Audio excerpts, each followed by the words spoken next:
Halo teman-teman, hari ini kita akan membahas tentang harta. Baik, sebelum kita masuk ke materi, lebih baik kita berkenalan. Nama saya Hafid Irfan dari Prodi Kelas Ekonomi Syariah E, mata kuliah Fikih Muamalah, dosen pengampu Fitri Faijah MH. Materi yang akan kita bahas yaitu pertama pengertian harta, kedua kedudukan harta, dan yang ketiga fungsi harta. Tahukah kalian apa itu harta? Secara etimologi, harta atau amwal secara katanya maklun, yang berarti condong atau berpaling dari tengah ke salah satu sisi. Harta amwal diartikan segala sesuatu yang menyenangkan manusia dan mereka pelihara, baik dalam bentuk materi maupun dalam manfaat. Dan secara terminologi adalah sesuatu yang digandrungi manusia dan dapat dihindarkan atau dimanfaatkan pada saat diperlukan. Oleh ulama Hanafi yang lain disebutkan, harta adalah segala sesuatu yang dapat dihimpun, disimpan, dipelihara, dan dapat dimanfaatkan menurut adat kebiasaan. Kepemilikan harta dalam Islam.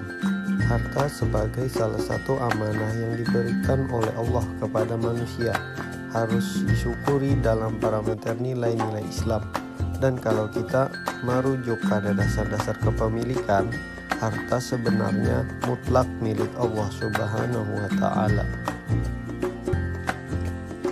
Manusia hanyalah pemegang amanah saja, karena memang tidak mampu mengadakan benda dari tiada. Manusia hanya mampu mengubah suatu bentuk energi ke bentuk energi lain. Oleh karena itu, konsep kepemilikan harta dalam Islam sebenarnya adalah bukan milik manusia, melainkan milik Allah dan akan kembali kepada Allah, atau harus diinfakkan sesuai perintah dan anjuran Allah Subhanahu wa Ta'ala. Jadi, manusia terhadap harta adalah bukan milik asli, hanya sebatas pemegang amanah. Manusia menerima harta sebagai rizki. Kedudukan harta dalam Al-Quran, bahwa harta adalah sebagai perhiasan hidup. Pada Al-Quran surah Al-Kahfi 46 dan An-Nisa 14 dijelaskan bahwa kebutuhan manusia terhadap harta sama dengan kebutuhan manusia terhadap anak atau keturunan. Maka kebutuhan manusia yang terhadap harta merupakan kebutuhan yang mendasar. Harta juga berkedudukan sebagai amanah fitnah. Karena harta sebagai titipan, maka manusia tidak memiliki harta secara mutlak. Karena itu, dalam pandangan tentang harta terhadap hak-hak lain seperti zakat, harta, dan yang lain, kedudukan harta juga dapat sebagai musuh. Fungsi harta. Harta di dalam Al-Quran diungkapkan dengan kata mal.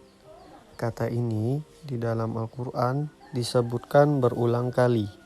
Yang dimaksud dengan harta ialah segala sesuatu yang dapat dimiliki dan dapat diambil manfaatnya. Harta merupakan kebutuhan hidup bagi keberlangsungan hidup manusia.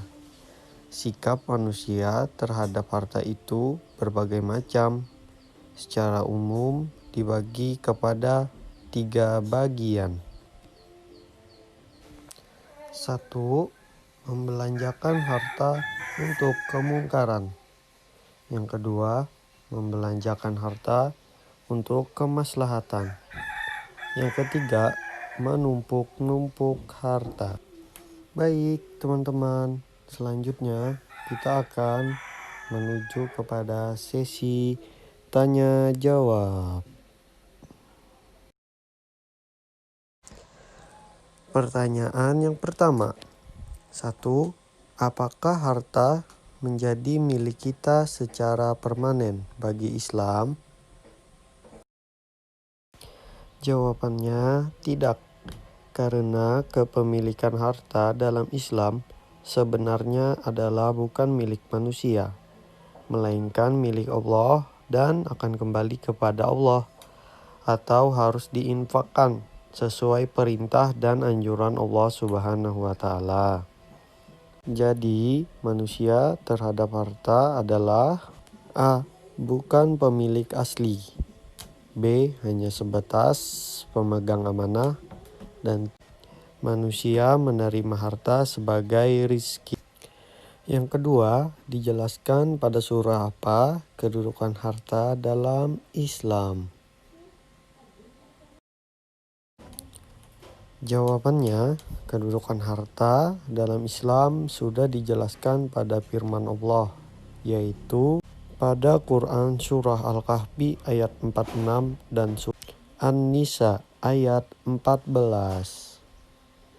Kesimpulannya, jadi harta adalah sesuatu yang digandrungi manusia dan dapat dihindarkan, dimanfaatkan pada saat diperlukan.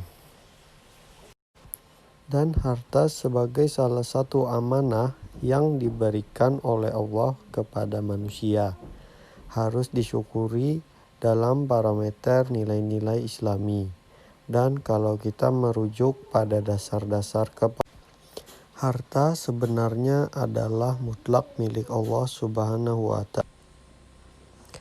Manusia hanyalah pemegang amanah saja, karena memang tidak mampu mengadakan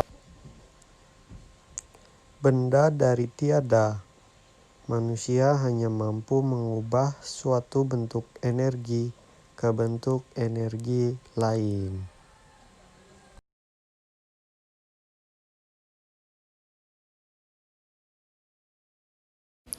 Itulah pengertian harta dari saya. Sekian dari saya, terima kasih. Mohon maaf jika banyak kesalahan ya teman-teman. Assalamualaikum.